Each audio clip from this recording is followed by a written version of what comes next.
ربي زدني علما زدني فقها زدني حكما أتبع قولك عملا يبني يجبر ذلك عثرة أمة. قل يا ربي زدني علما. اعوذ باللہ من الشیطان الرجیم. بسم اللہ الرحمن الرحیم. وبہ نستعین وہو خیر ناصر ومعین. وصلی اللہ علی محمد وآل محمد. اما بعد، ناظرین کرام، اسلام کی فقہی تعلیمات کے ساتھ آپ کی خدمت میں حاضر ہیں. آج خمس کے بقیہ مسائل بیان کرنے ہیں. خمس کے حوالے سے ہم نے عرض کیا کہ خمس مذہب جعفریہ کا امتیاز ہے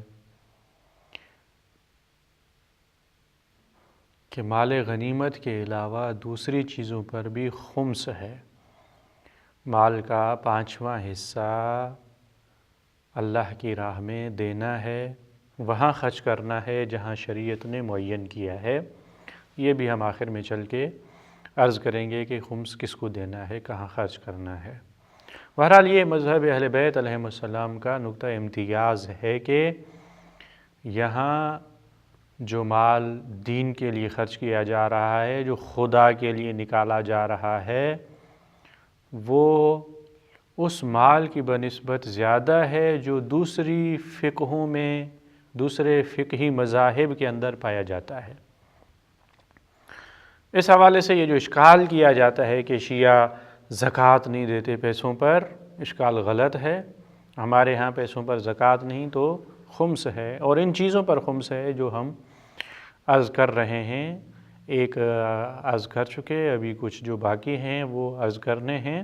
اس حوالے سے یہ نقطہ امتیاز ہے. ایک اور چیز جس پر خمس واجب ہے وہ معادن ہے.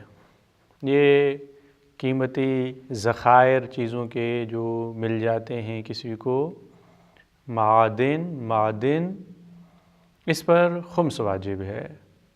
اب اس میں تمام قیمتی اشیاء اس میں آ جاتی ہیں.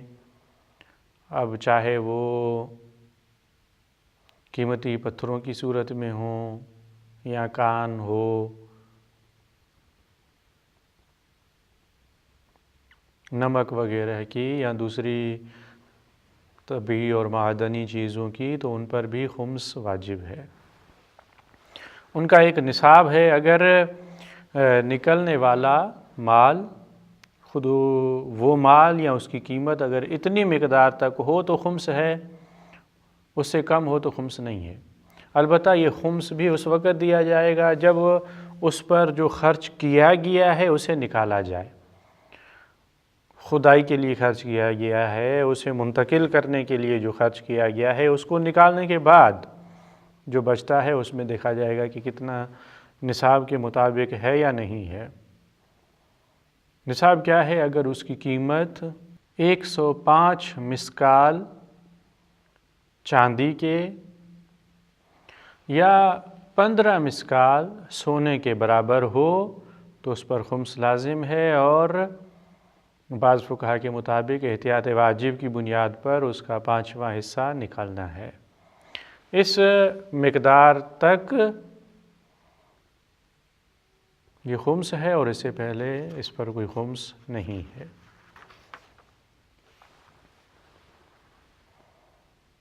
دوسری چیز جس پر خمس واجب ہے وہ خزانہ ہے. اگر کسی کو کوئی خزانہ مل جاتا ہے، قدیم زمانے کی قیمتی چیزیں، سکے وغیرہ، اشرفیاں، تو ان پر خمس واجب ہے. اب یہ خزانہ زمین کے نیچے دفن ہو، کسی درخت کے اندر ہو، زمین کے اوپر کسی کو مل جاتا ہے، جہاں خزانہ اسے مل جائے اس پر بھی خمس ہے. اس کا 5واں حصہ نکالنا ہے.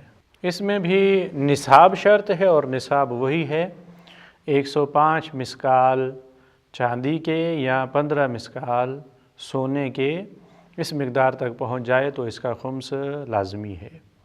دیکھیے، خزانہ جہاں ملتا ہے ایک مرتبہ ایک ایسی جگہ ہے جو اس شخص کی اپنی ملکیت ہے، اپنی ملکیت کے اندر اس کے ہاں کوئی چیز ملتی ہے، کوئی خزانہ ملتا ہے، اب یہ آبا اور اجداد سے یہ ان کی ملکیت چلی آ رہی ہے، اب یہ جو خزانہ نکل رہا ہے یہ اس کا اپنا ہے، بس اتنا ہے کہ اسے خمس نکالنا پڑے گا، 5واں حصہ دینا پڑے گا۔ ایک مرتبہ یہ ہے کہ کسی دوسرے کی زمین ہے، اب ظاہر ہے کہ وہاں جو خزانہ نکلے گا وہ میرا تو نہیں ہو سکتا، جس کی زمین ہے اس کا ہوگا خزانہ، اب وہ جانے اس کا خزانہ جانے، اس کا حکم جانے۔ ایک مرتبہ ایک ایسی زمین ہے جو آباد نہیں ہے، بنجر زمین ہے، جنگل ہے، کوئی ایسی جگہ ہے جو کسی کی ملکیت میں نہیں ہے، ایسی جگہ پہ اگر خزانہ مل جائے تو وہ بھی اس کا ہوگا جسے ملا ہے، تو جس کو خزانہ ملا ہے یہ خزانہ اس کا ہے، جب اس کا ہے تو اسے صرف خمس نکالنا پڑے گا اور یہ خزانہ اس کی ملکیت بن جائے گا۔ کبھی ایسا ہوتا ہے کہ خزانہ اس زمین میں ملا ہے جو ابھی تو اس کی اپنی زمین ہے لیکن اس نے کسی دوسرے سے خریدی تھی، اب اگر اسے یقین ہے کہ یہ ان کا خزانہ نہیں ہے جن کی زمین تھی تو اس صورت میں بھی حاصل ہونے والا خزانہ اس کا ہوگا اور اسے خمس دینا پڑے گا۔ لیکن اگر اس سے پہلے مالکوں کی تھی ان سے جا کے پوچھے گا، اگر اس نے کہا میری ملکیت نہیں ہے، یہ خزانہ میرا نہیں ہے، اس سے پہلے جس کے پاس یہ زمین تھی ان سے پوچھا جائے گا، اگر وہ بھی کہیں ہماری نہیں ہے، کوئی اس کا مالک پیدا نہ ہو تو پھر یہ خزانہ اس زمین والے کا ہوگا جس میں یہ ملا ہے اور وہ اس کا مالک ہوگا، اسے خمس دینا پڑے گا۔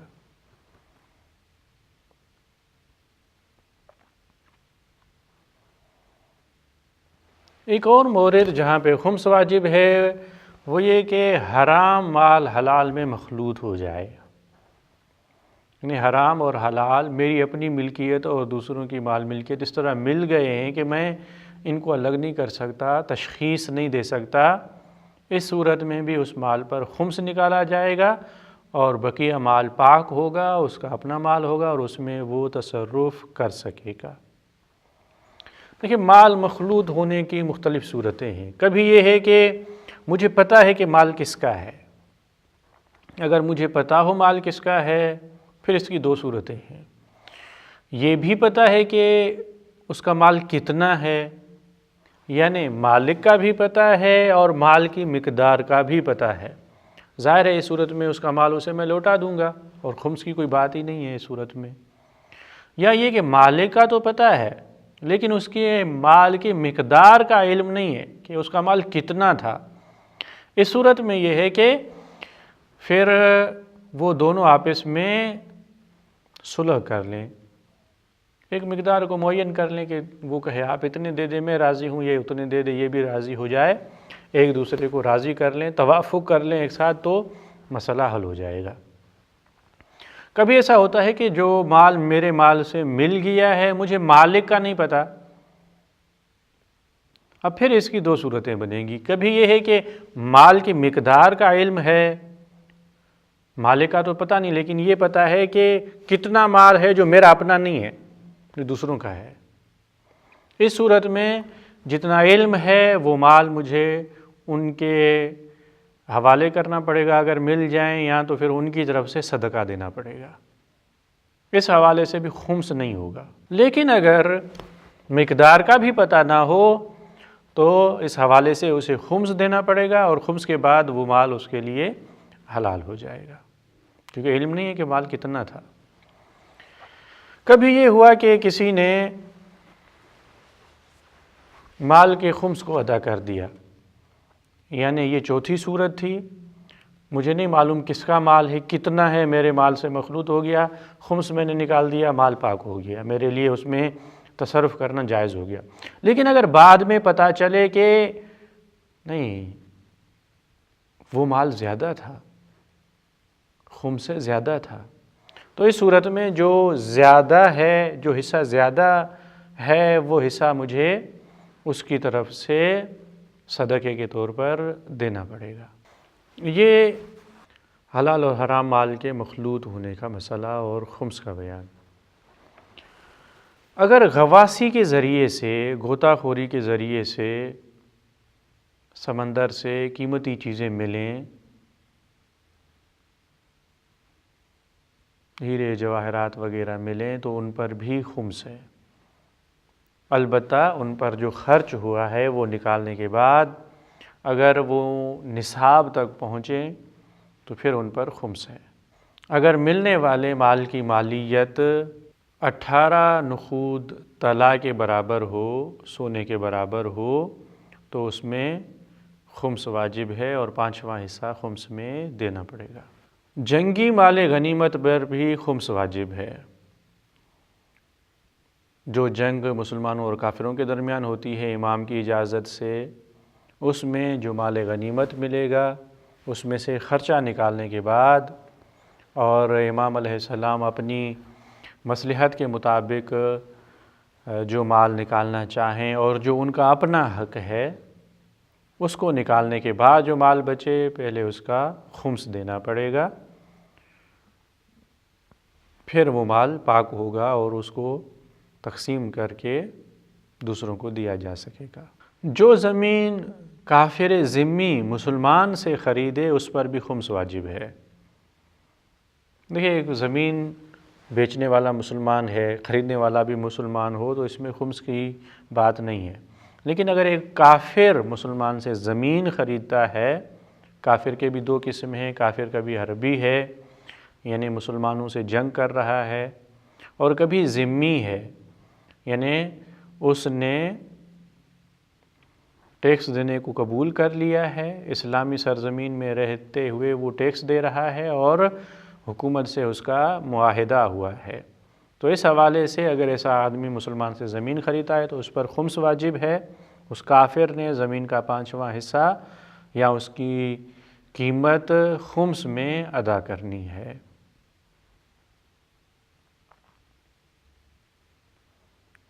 پھر دہراتے چلیں کہ جو انسان خمس ادا نہیں کرتا اس کے نقصانات کیا ہیں۔ ظاہر ہے یہ دوسروں کا حق ہے، جو خمس ادا نہیں کر رہا وہ در حقیقت خدا اور ائمہ علیہ السلام کا حق ادا نہیں کر رہا۔ جب وہ حق ادا نہیں کر رہا تو اس کا ان پیسوں کو استعمال کرنا جائز نہیں ہے، ان سے خریداری کرنا، ان سے پانی خرید کے وضو کرنے کی صورت میں وضو باطل ہو جائے گا، غسل کرنے کی صورت میں غسل باطل ہو جائے گا۔ جو معاملات انجام دیے جائیں ان میں کیونکہ 5واں حصہ میرا نہیں ہے لہٰذا معاملے کا 5واں حصہ بھی باطل ہوگا۔ یہ خمس نہ دینے کے نقصانات ہیں۔ اب آخری مسئلہ یہ کہ خمس کو کہاں خرچ کرنا ہے، خمس کا مصرف کیا ہے۔ یہ بنیادی طور پہ خمس کے 6 حصے ہوتے ہیں، اللہ، اس کے رسول اور امام کا حصہ، اور یہاں پہ سادات چاہے وہ غریب مسکین ہوں، فقیر ہوں، چاہے اپنے وطن میں فقیر ہوں یا سفر پہ گئے ہیں سفر میں فقیر ہو جائیں تو سادات کا حق ہے۔ تو اس حوالے سے اسے 2 حصوں میں تقسیم کیا جائے گا۔ ایک حصہ امام کے لیے ہے، امام کی غیبت کے دور میں جب امام زمان اجل اللہ تعالی فرجہ الشریف ہماری آنکھوں کے سامنے نہیں ہیں، یعنی ہماری آنکھیں انہیں نہیں دیکھ رہی، وہ ہمیں دیکھ رہے ہیں اور حاضر ہیں، تو اس حوالے سے ان کا حصہ ان کے نائب کو دینا ہے جو مجتہد جامع الشرائط ہے، جس کی ہم تقلید کر رہے ہیں۔ جو جس مجتہد جامع الشرائط کا مقلد ہے وہ خمس کا وہ حصہ امام والا اس مقلد جس کی وہ تقلید کر رہا ہے اس کے حوالے کرے گا، اور جو بقیہ حصہ ہے سادات کے لیے وہ بھی یا تو مجتہد کے حوالے کرے گا، وہ اپنی تشخیص کے مطابق مستحق سادات کے حوالے کرے گا، یا یہ کہ ان کی اجازت سے اگر وہ اجازت دیں، جیسا کہ آغا سیستانی حفظہ اللہ اجازت دیتے ہیں کہ سادات کا حصہ ان کو دیا جا سکتا ہے، اس صورت میں سادات کو دیا جائے۔ جو حصہ مجتہد کو دیا جاتا ہے ظاہر ہے کہ وہ انہی کاموں میں خرچ کرتے ہیں جس میں امام زمان اجل اللہ تعالیٰ فرجہ الشریف کی رضایت شامل ہو، دین کو مضبوط بنانے کے لیے، دین کے دفاع کے لیے علمی مراکز قائم کرنا، مستحق طلاب کی مدد کرنا اور علماء دین کی مضبوطی، اور اس طرح کے کام جس میں دین کی مضبوطی ہو اور مذہب کی ترقی ہو۔ اس حوالے سے وہ خرچ ہوتا ہے۔ سادات کو جو مال دیا جائے گا خمس کا، شرط یہ ہے کہ لینے والا مستحق ہو، یعنی غریب ہو۔ اب یہ چاہے وطن میں غریب ہو، چاہے سفر میں آ کے غریب ہو گیا ہے، اور یہ کہ علی الاعلان گناہ نہ کرتا ہو، یا یہ کہ یہ پیسہ اس کے گناہ میں مدد کا سبب نہ بنے۔ اگر وہ پیسوں کو گناہ میں استعمال کر رہا ہے تو اسے خمس نہیں دیا جائے گا۔ یہ بھی لازمی ہے کہ وہ شیعہ اثنا عشری ہو، 12 اماموں کو ماننے والا مومن ہو، اور ساتھ میں ان افراد میں سے نہ ہو جن کا نفقہ مجھ پر واجب ہے، جن کا خرچہ مجھ پر واجب ہے، اور میرے اہل و عیال میں سے ہیں تو میں ان کو خمس نہیں دے سکتا۔ تو اس حوالے سے سادات کے لیے بھی یہ شرائط ہیں۔ یہ خمس کے مختصر مسائل تھے، ہمیں ان مسائل پہ توجہ کرنی چاہیے تاکہ ہماری جو درآمد بنے، ہم جو اپنے لیے اپنی ضروریات زندگی کے لیے خرچ کریں وہ صحیح طور پر ہو اور حق حلال کا ہو۔ خمس ادا نہ کیا جائے تو دوسروں کا حق بھی اس میں شریک ہو جاتا ہے۔ السلام علیکم ورحمۃ اللہ وبرکاتہ۔